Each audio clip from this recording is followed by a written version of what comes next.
آلہ وصحبہ اجمعین وبعد۔ محترم بھائیوں اور بہنوں، السلام علیکم ورحمۃ اللہ وبرکاتہ۔ عاشوراء کی اہمیت اور شہادت حسین رضی اللہ تعالی عنہ، کیا دونوں کا آپس میں کوئی تال میل ہے؟ ہم مسلمانوں کی نظر میں عاشوراء کا دن اہمیت کا حامل اس لیے ہے کہ اسی دن حضرت موسیٰ علیہ السلام اور بنو اسرائیل کو فرعون کے چنگل سے نجات ملی تھی، اور فرعون اپنے لاؤ لشکر سمیت سمندر میں غرقاب ہوا تھا۔ چنانچہ اللہ کے رسول صلی اللہ علیہ وسلم نے حضرت موسیٰ علیہ السلام کی یاد میں اس دن روزہ رکھا تھا، لہذا ہم بھی فتح کے اس دن کو یاد کرتے ہوئے روزہ رکھتے ہیں۔ ہر دور میں اللہ والوں نے اس دن روزہ رکھنے کا اہتمام کیا، یہی حقیقت ہے عاشوراء کی، اور بس، اور ہمارا دین مکمل ہو چکا ہے۔ دین کی تکمیل کے بعد ہماری زندگی میں بڑا سے بڑا حادثہ پیش کیوں نہ ہو جائے، لیکن اس کا تعلق دین سے نہیں جوڑا جا سکتا۔ چنانچہ اللہ کی مشیت ہوئی، اللہ کی چاہت ہوئی کہ سن 61 ہجری میں عاشوراء ہی کے دن ایک جگر خراش اور دلدوز حادثہ پیش آیا، یعنی جگر گوشہ بطول اور نواسہ رسول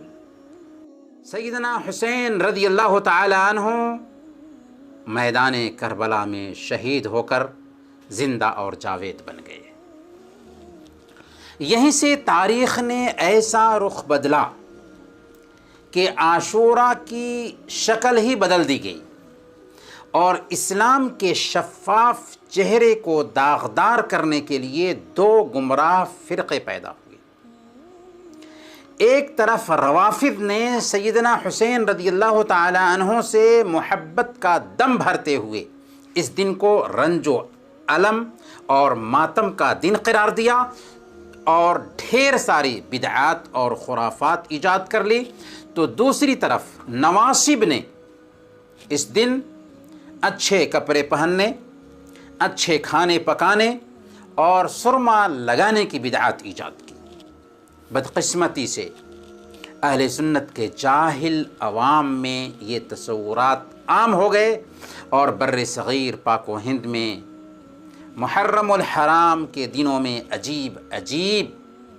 خرافات دیکھنے کو ملنے لگی۔ اب ان میں کا ایک طبقہ عاشوراء کے سلسلے میں اللہ کے نبی صلی اللہ علیہ وسلم کے اسوہ کو بھول گیا، اللہ کے نبی صلی اللہ علیہ وسلم کے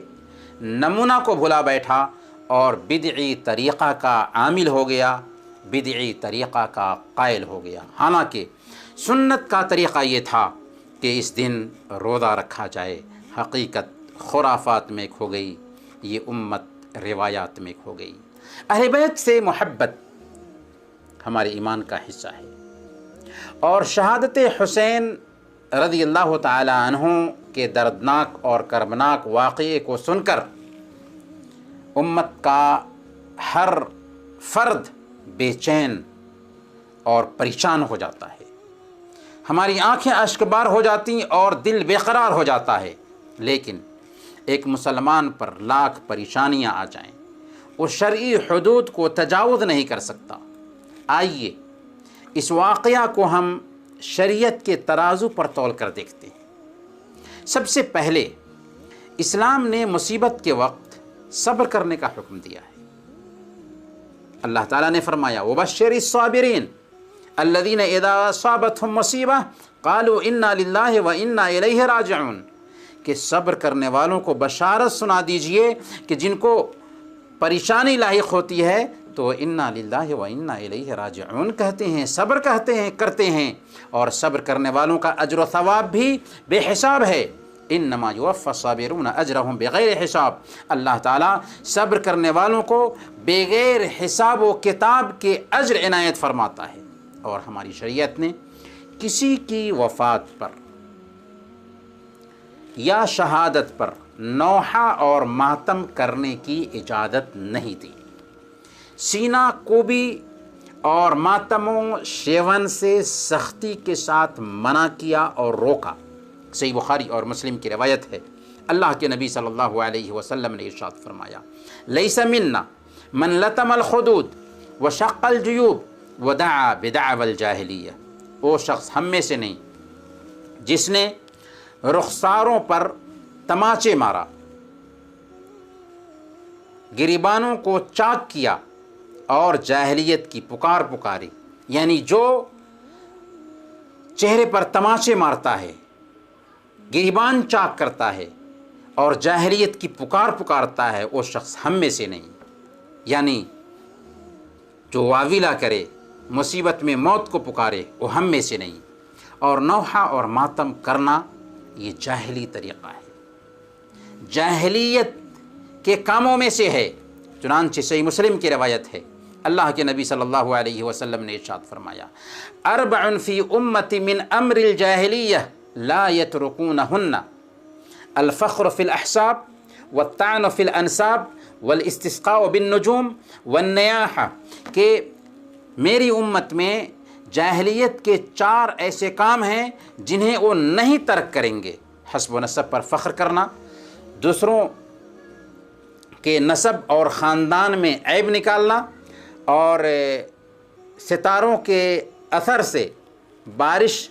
برسنے کا عقیدہ رکھنا، اور چوتھے نمبر پر نوحہ کرنا، یعنی کسی کی موت پر رونا اور پیٹنا، اور اس سے ہماری شریعت نے سختی کے ساتھ منع کیا۔ یہاں تک کہ اسی حدیث میں اللہ کے نبی صلی اللہ علیہ وسلم نے فرمایا، النائحۃ اذا لم تتب قبل موتها تقام یوم القیامت وعلیہا سربال من قطران ودرع من جرب، کہ نوحہ کرنے والی اگر مرنے سے پہلے توبہ نہ کرے، اگر نوحہ کرنے والی مرنے سے پہلے توبہ نہ کرے، یعنی توبہ کیے بغیر مر جائے، تو کیا سزا ملے گی؟ اللہ کے نبی صلی اللہ علیہ وسلم کے الفاظ ہیں کہ قیامت کے دن اسے گندھک کا کرتا اور خارش میں مبتلا کر دینے والی زرہ پہنا کر کے اٹھایا جائے گا، کیونکہ اس نے نوحہ کیا تھا، ماتم کیا تھا۔ دوسرے نمبر پر ہماری شریعت نے میت پر سوگ منانے کی مدت صرف 3 دن رکھی ہے، 3 دن سے زیادہ نہیں، سوائے اس عورت کے جس کے شوہر کا انتقال ہو گیا ہو، کیونکہ وہ 4 مہینے 10 دن تک سوگ منائے گی۔ صحیح بخاری اور مسلم کی روایت ہے، اللہ کے نبی صلی اللہ علیہ وسلم نے ارشاد فرمایا، لا يحل لامرأة تؤمن بالله واليوم الآخر ان تحد على میت فوق 3 الا على زوج فإنها تحد عليه 4 اشہر وعشرا، کہ کسی عورت کے لیے جو آخرت کے دن پر اور اللہ پر ایمان رکھتی ہو، جو عورت اللہ پر اور آخرت کے دن پر ایمان رکھتی ہو، اس کے لیے جائز نہیں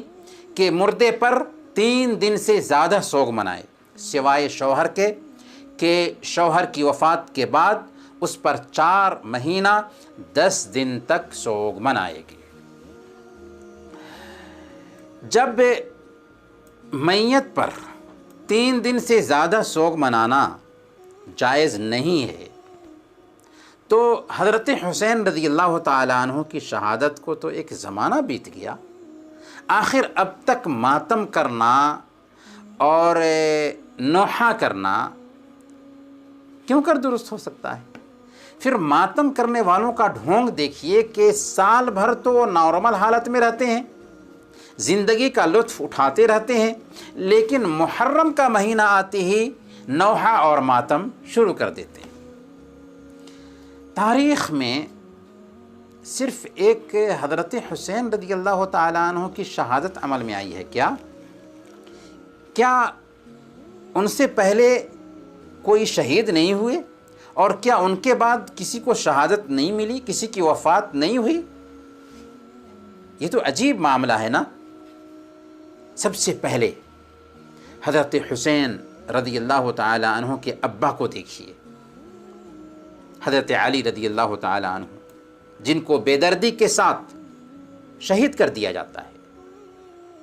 جو حضرت حسین رضی اللہ تعالی عنہ سے بھی سب کے نزدیک افضل تھے، اور ان سے پہلے تیسرے خلیفہ حضرت عثمان ذو النورین رضی اللہ تعالی عنہ کی شہادت کا المناک واقعہ بھی پیش آیا، بے دردی کے ساتھ ان کو بھی شہید کیا گیا، جو حضرت علی رضی اللہ تعالی عنہ سے بہرحال افضل تھے۔ ان سے بھی پہلے اللہ کے نبی صلی اللہ علیہ وسلم کے سسر حضرت عمر فاروق رضی اللہ تعالی عنہ دوسرے خلیفہ کی شہادت کا عظیم سانحہ پیش آیا، اور محرم کی ایک تاریخ کو یہ سانحہ پیش آیا، لیکن ان کے یوم شہادت کو ماتم کا دن نہیں بنایا گیا۔ خود اللہ کے نبی صلی اللہ علیہ وسلم کی وفات کا دن صحابہ کے لیے سب سے تاریک دن تھا، لیکن کسی صحابی نے آپ کی وفات کے دن کا غم نہیں منایا، آپ کی وفات کے دن کا سوگ نہیں منایا۔ بلکہ عجیب بات تو یہ ہے کہ آج ربیع الاول کو،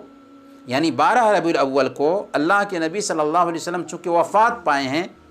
اس دن کو لوگ آپ صلی اللہ علیہ وسلم کا یوم میلاد منا کر کے خوشیاں مناتے ہیں، حالانکہ 12 ربیع الاول کو اللہ کے نبی صلی اللہ علیہ وسلم کی وفات بھی ہے۔ شیخ عبد القادر جیلانی رحمۃ اللہ علیہ نے اپنی کتاب غنیۃ الطالبین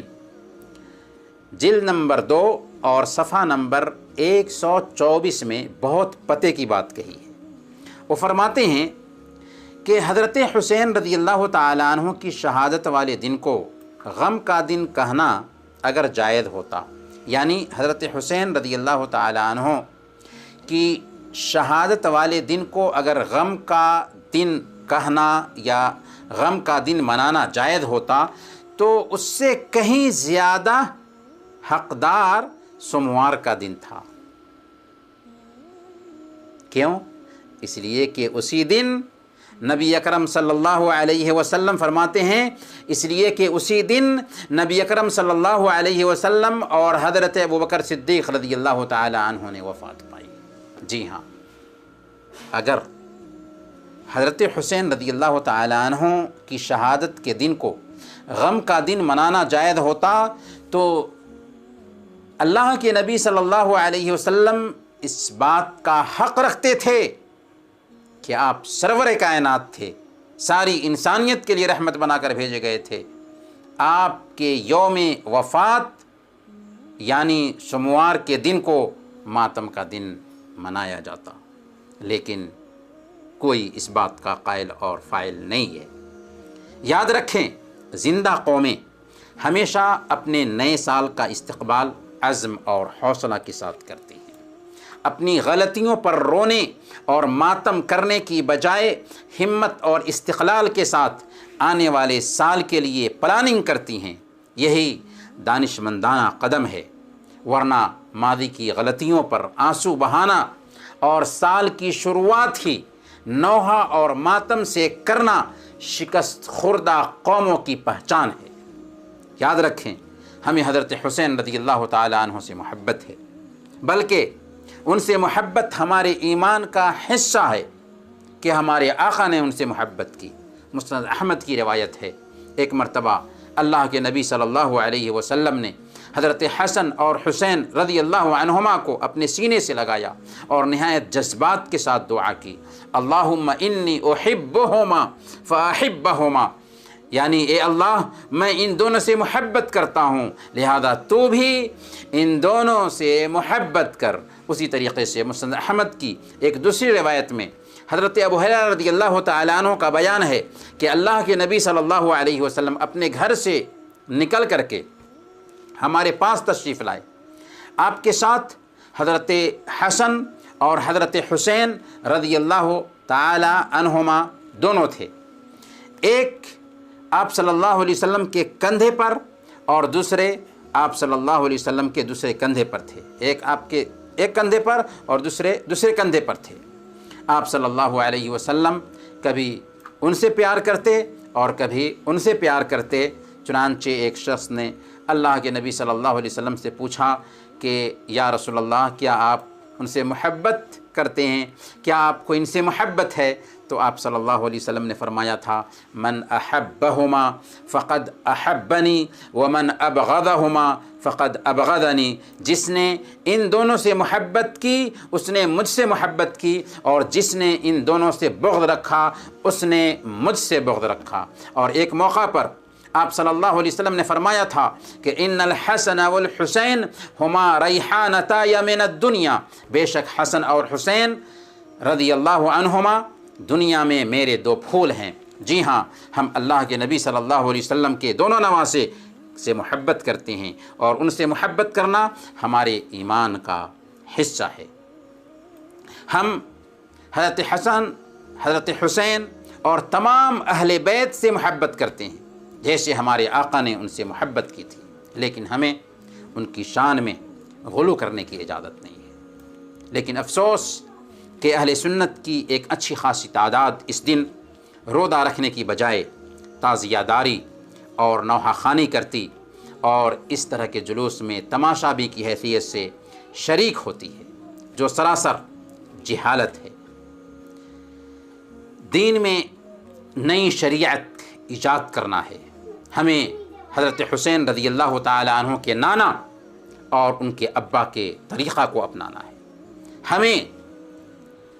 اپنی شریعت کو فالو کرنا ہے، اور ہماری شریعت یہ کہتی ہے کہ عاشوراء کے دن روزہ رکھا جائے اور ہر طرح کی بدعات اور خرافات سے بچا جائے۔ اس سلسلے میں مزید کچھ باتیں ہوں گی، لیکن اگلی مجلس میں۔ وصلی اللہ علی نبینا محمد وعلی آلہ وصحبہ اجمعین۔